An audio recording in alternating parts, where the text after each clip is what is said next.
सामूहिक रूप से इकट्ठा होकर बड़े बड़े यज्ञादि का अनुष्ठान किया करते थे। जैसे सामूहिक रूप से आप मंदिर में कर रहे हैं, सब मिलकर के भागवत का आयोजन। अब तक तो मैंने गुजरात से बंद करता है, अब आपको मुझे देना और मुझे मालूम नहीं कि देने के लिए रहे।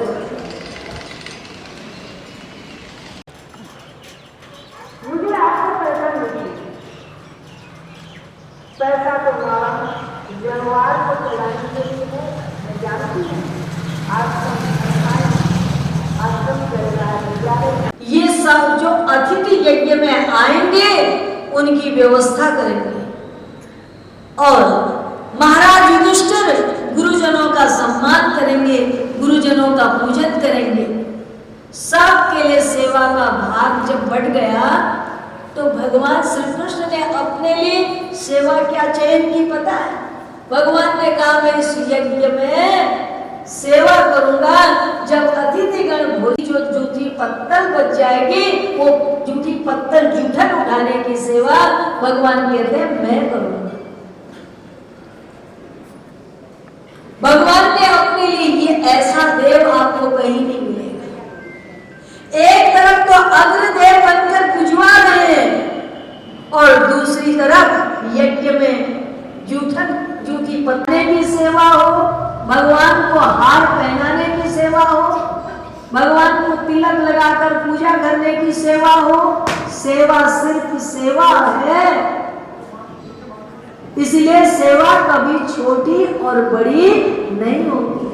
ऐसा नहीं समझना चाहिए कि जो आदमी आरती उतार रहा है वो तो बड़ी सेवा कर रहा है और जो झाड़ू लगा रहा है वो सामान्य सेवा कर रहा है। ऐसा नहीं, सेवा सिर्फ सेवा है, सेवा समझकर करना चाहिए। सेवा में छोटे बड़े का भाग नहीं करना चाहिए। सेवा भगवान की सिर्फ सेवा है। मनुष्याणी पावनानी, भगवान गीता में कहते हैं यज्ञ दान का 3 कर्म निरंतर करते रहना चाहिए, यही मनुष्य को पावन बनाने वाले, पवित्र करने वाले। जब इस प्रकार यज्ञ में सब व्यवस्थाएं बढ़ी और क्रोधित होकर उसने भगवान श्री कृष्ण को गाली निकालनी आरंभ कर दी। भगवान चुपचाप गालियों को सुनते रहे। यद्यपि पांडवों को अच्छा नहीं लगा, भगवान ने उन्हें शांत करा दिया। 1 2 करते करते 100 की गिनती तक भगवान ने गाली चुपचाप सहन की और जैसे 100 की संख्या पार करके उसने गाली निकाली, भगवान ने सुदर्शन चक्र लिया और शिशुपाल का मस्तक उसके धड़ से अलग कर दिया। उसके शरीर से तेज निकला और भगवान श्री कृष्ण की सभा में देखते देखते शिशुपाल और दंतवक्र की, तो भगवान ने शिशुपाल का वो ऐसे वध कर दिया। इसके उपरांत यज्ञ कर्म संपन्न हुआ। इसी में दुर्योधन का मान भंग हुआ था। दुर्योधन को जल की जगह थल, थल की जगह जल दिखाई पड़ा था, जिसे देखकर वो गिर पड़ा और इस पर युद्ध की नींव इसी घटना से पड़ी। कुछ समय व्यतीत होने के उपरांत भगवान पुनः द्वारिका में जाकर अपने सुधर्मा सभा में बैठने जाते हैं। ब्राह्मण हैं, वो ब्राह्मणों का बहुत आदर करते हैं। उनका कितना सरल उदार चित्त स्वभाव है, इस प्रकार भगवान के गुणों का वर्णन किया करते हैं। एक दिन की घटना थी कि उनकी पत्नी कहती है, पतिदेव मित्र के पास खाली हाथ तो जाया नहीं जाता। तब उनकी पत्नी सुशीला ने कहा, आपकी यदि इच्छा है मिलने की तो मैं निश्चित रूप से उनके लिए भेंट तैयार करूंगी। मन में सोच करके वो 4 घर में गई और 4 घर से 4 मुट्ठी चावल कच्चा चूड़ा लिया, किसी के घर का टूटा है, किसी के घर का मोटा है, किसी के घर का पतला है, 4 तरह का चावल 4 मुट्ठी ली, उसकी एक छोटी सी पोटली बनाई और वो पोटली बनाकर अपनी धोती से साड़ी को पार कर पोटली बनाकर बांध करके सुदामा जी के हाथ में दिया। कहा कि ये अपने मित्र के लिए सौगात भेंट ले जाओ। मित्र हाय सखा महा दुख पाए, कितने दुख उठाए तुमने, कितना कष्ट पाया, पैर बीमारियों से भरे हुए, आपको अपने इस मित्र कृष्ण की याद नहीं आई। इतने दिनों तक आप मुझे भूले रहे, आपने मुझे कभी याद नहीं किया और मुझे भूलने के कारण आपने कितने दुख उठाए मित्र। भगवान ने सुदामा की दीन दशा को देखकर, उनकी हालत को देखकर करुणानिधि करुणा कर रोए। करुणा निधान के आंखों से आंसू की धारा ऐसे बहने लगी, पानी परात को छूयो नहीं, नैनन सो जल पग धोए। ने आपने आंखों के जल से ही उनके चरणों को धोया और बड़े प्रेम से चरण धोए, पहुंचे। कहा मित्र आपने बहुत कष्ट उठाए, बहुत वर्षों बाद मिले। भगवान ने कहा मित्र बहुत समय बाद मिल रहे हैं ना, भाभी ने जरूर मेरे लिए किसी ने कुछ सौगात भेंट भेजी होगी। सुदामा जी अपनी बगल संभालने लगे। कहा मित्र लगता है आप बड़े तो हो गए हैं, पर बचपन की चोरी की आदत अभी आपकी गई नहीं। तो माता ने हमें, जब हम समिधा लेने के लिए जा रहे थे, संदीपनी गुरु के आश्रम में थे, जंगल में लकड़ी लेने जा रहे थे, तो जाते वक्त माता ने कुछ चने दिए थे। कहा था जब जंगल में तुम्हें भूख लगेगी ये चने चाप लेना। तुम्हें ध्यान है उस रात कितना मेघ वर्षा था, हम लोगों को रात को जंगल में रहना पड़ा था और वो चने तुम अकेले खा गए थे, तुमने मुझे नहीं बांटे थे। आज भाभी की प्रेम सौगात हुई, आप अकेले खाना चाहते हैं। भगवान ने बगल से वो पोटली झटक ली और उस बड़े प्रेम से खोला और खोल करके कच्चे चावल की मुट्ठी भरी और भगवान बड़े प्रेम से चबाते हुए स्वादु स्वादु स्वादु कहकर उसकी प्रशंसा करने लगे। हमें भी प्रसाद मिलेगा ऐसा कहकर वो चावल हटा दिए और इधर सुदामा जी को बड़े प्रेम से अपने वस्त्र पहनाए, खूब उनका आदर किया, मान किया, सम्मान किया। भगवान की पटरानियां देखती हैं कि भगवान क्या जिस ब्राह्मण का इतना बड़ा आदर कर रहे हैं, वो हो सकता है कोई ना कोई बहुत बड़ा ब्राह्मण होगा जो देखने में तो इतना दीनहीन कंगाल दिखाई पड़ता है, पर कोई तपस्वी इतना त्यागी श्रेष्ठ ब्राह्मण होगा। उसी के द्वारा आपको भागवत के विषय में जानकारी प्राप्त होगी। काम कर रहे हैं बहुत अच्छे, सबको देखकर मुझे बड़ी प्रसन्नता आई। सबका बहुत बहुत शुभ आशीर्वाद सबको। मैं तो एक महात्मा व्यासपीठ से आप सबों के लिए शुभकामना ही कर सकती हूँ और भगवान से प्रार्थना ही कर सकती हूँ। मैं आप सब लोगों को फिर से पुनः बहुत बहुत शुभकामनाओं के साथ शुभ आशीष देती हूँ। हरिओम तत्सत, नमो नारायण। हरिओम ओम ओम ओम। माता जी को दुशाला उड़ाकर आशीर्वाद प्राप्त कर रहे हैं।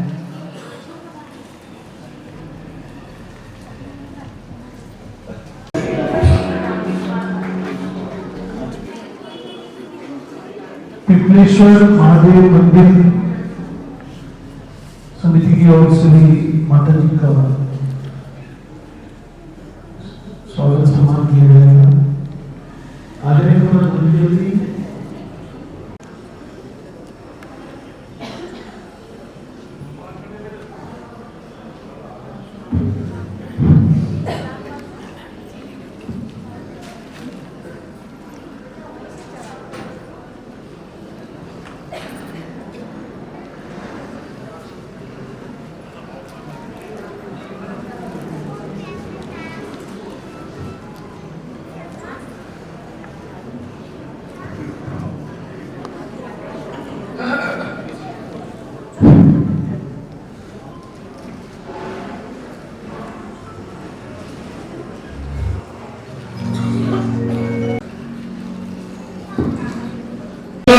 इसी तरह ये मंदिर के कार्य को करती रही, ये मैं दिल से दुआ करती हूँ। और एक बहन भैया उनको भी बुलाऊंगी जिन्होंने इतनी व्यवस्था करके खाने की सब्जी करी, और बहन भैया आई मनोहर बहन जी, उनको भी माता जी की तरफ से मैं आशीर्वाद दिलाऊंगी कि जिस तरह सबकी चीज का उनको रहती। मनोज बहन जी, मनोज बहन जी, देखिए क्या होता है, उत्साह जब ज्यादा होता है ना तो कुछ भी निकल जाता है। मुझे बहन की सुनाई दिया, मनोज बहन जी का बहुत ही सेवा भाव, बड़ा एक विश्वास। मैं एक बार ये तालियां कमजोर कैसे कर दी, जोरदार तालियां।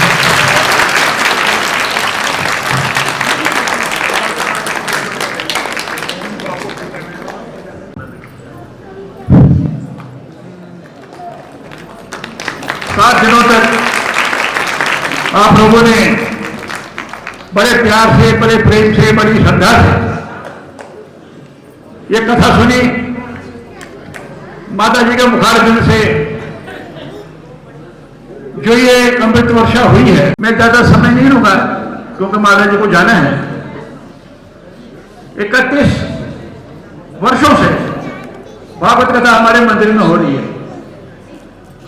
कई प्रकार के संत, कई प्रकार के महापुरुष आए, कथावाचक आए, लेकिन मैंने जो अनुभव किया, आप लोगों ने क्या अनुभव किया होगा कि आज पहली बार ऐसा लगा कि वास्तव में कोई भागवत कथा हुई है।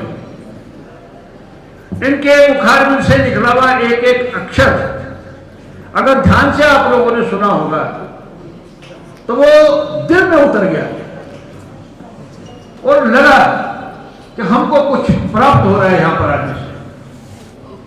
मुझे बहुत प्राप्ति हुई है, बहुत आशीर्वाद मिला है मेरे को। मैं बड़ा प्रसन्न हूं बरेंद्र नैनी जी को कि वो आज हमारे जो भजन गायक थे श्री नवीन जी शर्मा जी को शाल ओढ़ करके उनका अभिनंदन करेंगे। देखिए, मैं यहाँ पर आया हमारे माता जी के साथ। माता जी का आशीर्वाद मेरे पर हमेशा बना रहता है, इनकी कृपा है। और आप सभी के समक्ष हमको माता जी को यहाँ पे लाने का जो माध्यम बने वो हमारे सतपाल जी और हमारी दीदी। मैं चाहूंगा कि माता जी अपना आशीर्वाद हमको भक्ति का आशीर्वाद हमें प्रदान करें। एक बार आइए संगीता दी, ये गंगा कमी से जोड़ा भरपूर बोल बाकी हरिलाल की। चलिए नवीन जी शर्मा। सनातन धर्म की जय, बोलो मेरे सतगुरुदेव महाराज की जय। मैं सबसे पहले अपनी माता जी का बहुत बहुत धन्यवाद करूंगी जिन्होंने आकर हमें इतनी सुंदर कथाओं के माध्यम से सभी को लाभान्वित किया। उसके बाद मैं सभी बहनों का बहुत बहुत धन्यवाद करती हूँ जो हर समय हर पल मेरा साथ देती है, और खास करके मेरी अनीता बहन, अंजलि बहन, संगीता बहन, जिनका हर समय मुझे सहयोग रहता है। एक आवाज मारो तो कहती है मैं अपना कीर्तन भी छोड़ दूंगी लेकिन मंदिर को नहीं छोड़ सकती। कल भी उनको कितने कीर्तन आए, कभी नहीं, कल का काम तो मैं नहीं छोड़ सकती। तो इसीलिए उनका जो सहयोग रहता है वो सबसे बढ़ के रहता है। और मेरी कॉलोनी की बहनें हैं, वो भी मेरा हर पल में बहुत साथ देती है। एक आवाज मारती हूँ कि बहनों आज इसमें आपका सहयोग चाहिए तो सभी बढ़ चढ़ के सहयोग देती है। और मेरी जितनी बहनें महिला मंडल की है सबका मैं बहुत बहुत धन्यवाद करती हूँ, क्यों कि एक मैं अकेले कुछ भी नहीं कर सकती। ये सभी बहनों और सभी भाइयों का मुझे इतना सहयोग रहता है। हमारे कमेटी के मेंबर है, हमारे प्रधान जी है, जिनसे भी कोई बात हो, सहयोग की बात हो, कोई कार्य करने की बात हो तो सभी कंधे से कंधा मिलाकर चलते हैं।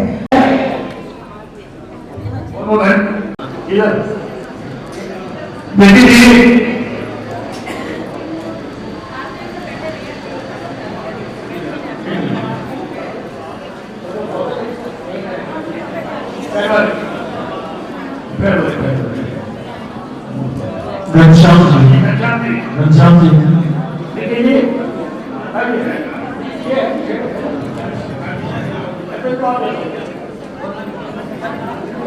तेरे विनोद जी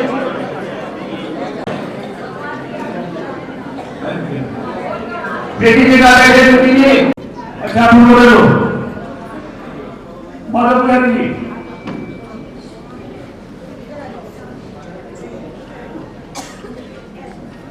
माधव पुजारी जी हाँ माधव जी आओ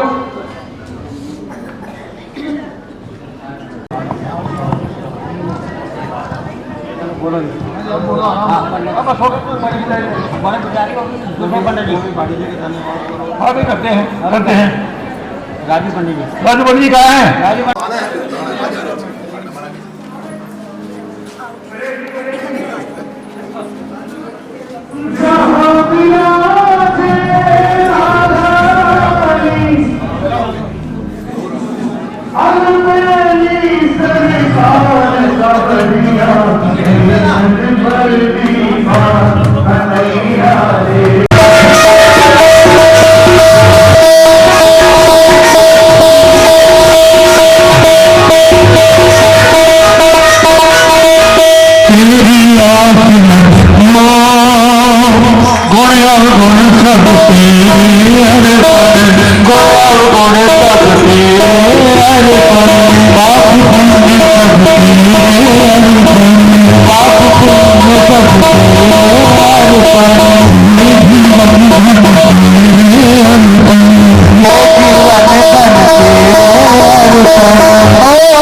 Bye.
सेवा